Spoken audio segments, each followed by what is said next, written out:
see the fire in your eyes. It makes me feel, it takes me high. So bring it on, girl. Hello friends, इस episode की शुरुआत में हम देखते हैं कि यिनरैन वापस घर आ जाता है। वे के डैड उससे पूछने लगे कि क्या तुम्हारे पास अपनी मॉम का कॉल आया था। इस पर यिनरैन बोला कि हाँ आया था, पर मैंने उनसे कहा कि उन्हें मेरी वेडिंग में आने की कोई जरूरत नहीं है। ये सुनकर वे के डैड गुस्से में बोले कि तुम पागल हो के जो अपने ही पेरेंट्स को अपनी वेडिंग में नहीं बुला रहे। अगर तुम्हारे पेरेंट्स इस वेडिंग में नहीं आए तो मैं तुम्हें वे से शादी भी नहीं करने दूंगा। ये कहकर वो उसका सामान लेकर आते हैं और उसे उस घर से जाने के लिए कह देते हैं। यिनरैन बिना कुछ कहे घर छोड़कर चला गया और वे भी उसके पीछे पीछे चली गई। अगले सीन में हम देखते हैं कि वो दोनों एक गार्डन में बैठे होते हैं। तभी यिनरैन उससे पूछता है कि क्या तुम मुझसे शादी करोगी। इस पर वे कहने लगी कि हम दोनों कपल होने का बस दिखावा कर रहे हैं। अगर तुम्हारे पेरेंट्स हमारी वेडिंग में आने के लिए हाँ भी कर दे तब भी हम शादी नहीं करेंगे। ये सुनकर यिनरैन बोला कि ठीक है अब तुम घर जाओ, वैसे भी तुम ऐसी बातें बोल रही हो जो मैं सुनना नहीं चाहता। इस पर वे कहने लगी कि नहीं तुम काफी अपसेट लग रहे हो, चलो हम फन करने के लिए कहीं बाहर चलते हैं। इसके बाद वो दोनों वहाँ से चले जाते हैं। अगले सीन में हम देखते हैं कि वो दोनों साथ में कहीं बैठे होते हैं। यिनरैन उससे कहने लगा कि मुझे ऐसा लगता है कि इस दुनिया में तुम ही मुझसे सबसे ज्यादा प्यार करती है। जब मैं 8 साल का था तब तुम ही पहली बार मुझे मिडिल स्कूल लेकर गई थी। जब मुझे हाई स्कूल में पहली बार अवार्ड मिला था तब भी तुम ही मेरे साथ गई थी। और जब मेरा पहली बार झगड़ा हुआ था तब तुमने ही प्रिंसिपल के पास जाकर मेरी कंप्लेन भी की थी। मेरी लाइफ के हर मोमेंट में तुम मेरे साथ थी, इसलिए मुझे लगता है कि हम दोनों एक दूसरे के लिए बेस्ट रहेंगे। इस पर वे बोली कि ये सब सुनने के बाद तो मुझे ऐसा लग रहा है जैसे मैं तुम्हारी मॉम हूँ। तुम्हारे पेरेंट्स तुम्हें हमारे पास छोड़कर गए थे तो मैं तुम्हें इग्नोर भी नहीं कर सकती थी ना। यिनरैन बोला कि इसीलिए तो तुम मेरे लिए सबसे ज्यादा इम्पोर्टेंट हो। मेरी लाइफ में तुम्हारी जगह कोई और नहीं ले सकता, इसीलिए तुम्हें मुझसे शादी कर लेनी चाहिए। इस पर वे कहने लगी कि ठीक है, इस बारे में हम तब बात करेंगे जब तुम सच में किसी दिन कैंडी खा लोगे। अगले सीन में हम जी चैन को देखते हैं जो कहीं बाहर जा रहा था। तभी वहाँ लियू चैन आकर उससे कहने लगा कि प्लीज आज मुझे अंधेरे कमरे में बंद मत करके जाना, बदले में मैं तुम्हें मेरे सारे खिलौने दे दूंगा। प्लीज अब मुझे माफ कर दो। आई श्वेयर मैं दोबारा तुम्हारे लिए कोई मुसीबत खड़ी नहीं करूंगा। इस पर जी चैन बोला कि अब मुझे तुम पर बिल्कुल भी यकीन नहीं है। तुम घर के बाहर जो हरकतें करते हो उससे हमारी कंपनी की रेपुटेशन खराब होती है। फिर लियू चैन कहने लगा कि इसका मतलब तुम मुझे फिर से लॉक करके जा रहे हो। जी चैन बोला कि नहीं, मैं आज तुम्हें एक जॉब इंस्पेक्शन के लिए लेकर जाऊंगा, तो जल्दी से जाकर रेडी हो जाओ। ये सुनकर लियू चैन बहुत खुश हो गया और रेडी होने के लिए चला गया। अगले सीन में हम जियांग को देखते हैं जो मिस यांग से कह रही थी कि आपने अचानक से मैगजीन का मॉडल चेंज क्यों कर दिया, ऐसे तो हम उस मैगजीन को कभी पब्लिश नहीं कर पाएंगे। तभी वहाँ जी चैन और लियू चैन आ जाते हैं। लियू चैन जियांग से कहने लगा कि तुम्हें मैं याद हूँ ना, उस दिन तुम ड्रिंक करके हमारे घर आई थी और मेरे भाई को किस करने की कोशिश कर रही थी। ये सुनकर जियांग उसे चुप रहने के लिए कह देती है। तभी वहाँ जियांग के बॉस आ जाते हैं और जी चैन को मीटिंग के लिए अंदर ले जाते हैं। उनके जाने के बाद जियांग लियू चैन से कहने लगी कि तुम्हारा भाई मुझे ऐसे घूर क्यों रहा था, कहीं वो मुझसे उस दिन का बदला तो नहीं लेना चाहता। इस पर लियू चैन बोला कि डोंट वरी, वो अपने काम में बहुत बिजी है।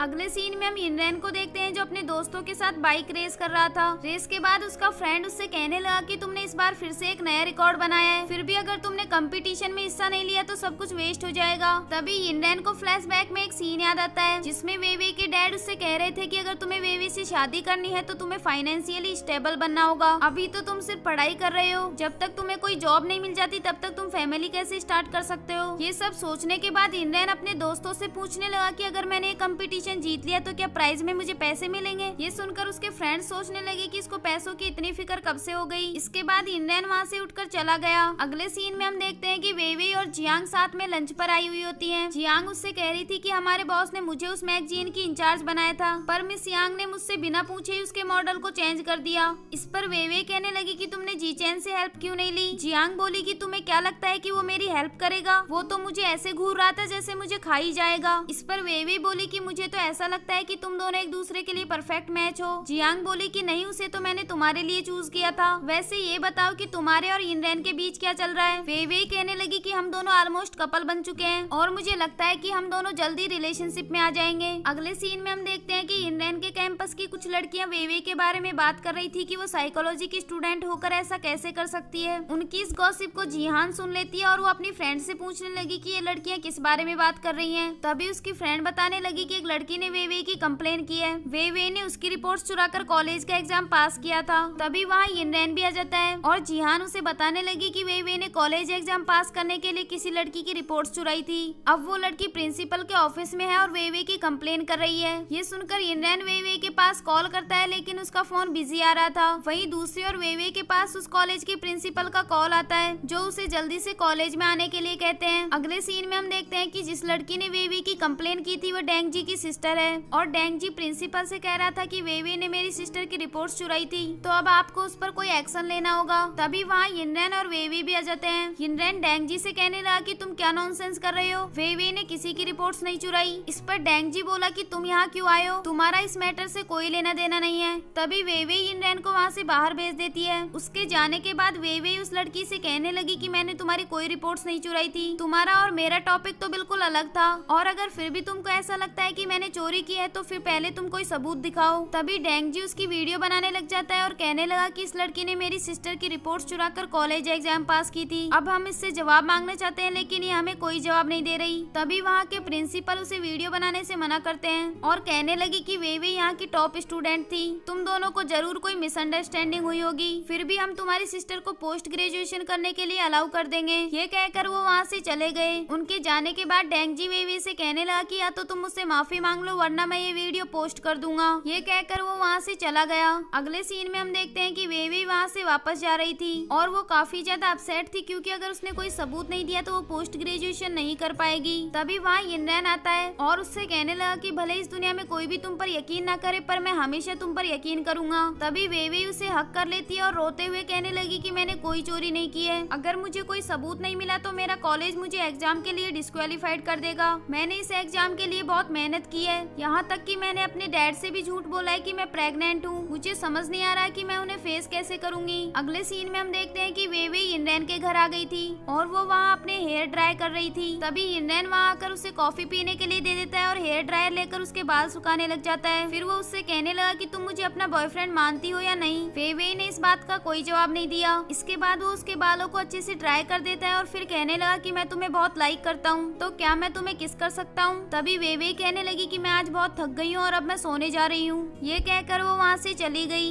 इसके बाद यिनरेन वे के डैड के पास कॉल करता है और उनसे कहने लगा कि वे आज जियांग के घर पर रुकने वाली है। तभी उसके डैड बोले कि वो जियांग के घर पर क्यों रुकेगी, सच सच बताओ तुम्हारे घर पर है ना। इस पर यिनरेन बोला कि नहीं अंकल, आप गलत आइडिया लगा रहे हैं, मेरे घर को तो मैंने काफी दिनों से साफ ही नहीं किया, वो यहाँ कैसे रुक सकती है। ये कहकर वो कॉल कट कर देता है। इसके बाद नेक्स्ट मॉर्निंग का सीन दिखाया जाता है, जहाँ यिनरेन जियांग को अपने घर पर बुलाता है और उससे कहने लगा कि मैं कॉलेज जा रहा हूँ, तुम वे का ख्याल रखना। ये कहकर वो वहाँ से चला गया। इसके बाद जियांग वे के रूम में जाती है तो देखती है कि वो काफी ज्यादा अपसेट थी। वे उससे कहने लगी कि मैंने अपनी मेहनत से कॉलेज एग्जाम पास की थी, लेकिन अब मैं इसको प्रूव भी नहीं कर सकती। इस पर जियांग बोली कि तुम टेंशन मत लो, हम इसका भी जरूर कोई सॉल्यूशन निकाल लेंगे। वहीं दूसरी ओर हम देखते हैं कि यिनरेन कुछ पेंटिंग्स लेकर प्रिंसिपल के पास जाता है और उनसे कहने लगा कि मैंने कंपटीशन के लिए कुछ पेंटिंग्स बनाई हैं, इनसे हमारा कॉलेज पक्का ये कंपटीशन जीत जाएगा। प्रिंसिपल उन पेंटिंग्स को देख रहे होते हैं। तभी यिनरेन कहने लगा कि आपने वे के मैटर के बारे में क्या सोचा है। तभी उसके प्रिंसिपल बोले कि मुझे लग ही रहा था कि तुम्हारा इसके पीछे भी जरूर कोई इरादा है, मैं तुमसे इतने दिनों से पेंटिंग बनाने को कह रहा था, तब तो तुमने नहीं बनाई, और अब तुम मुझसे वे की हेल्प करवाना चाहते हो, इसीलिए तुमने पेंटिंग सबमिट करवा दी। इस पर यिनरेन बोला कि आपको मेरी हेल्प करनी पड़ेगी वरना मैं अपना प्यार खो दूंगा,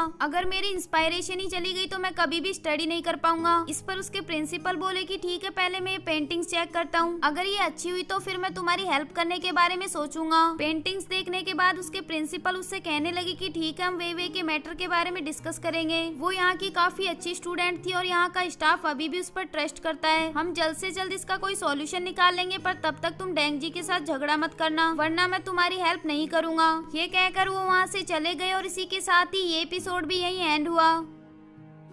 Don't forget to like, subscribe and share the videos.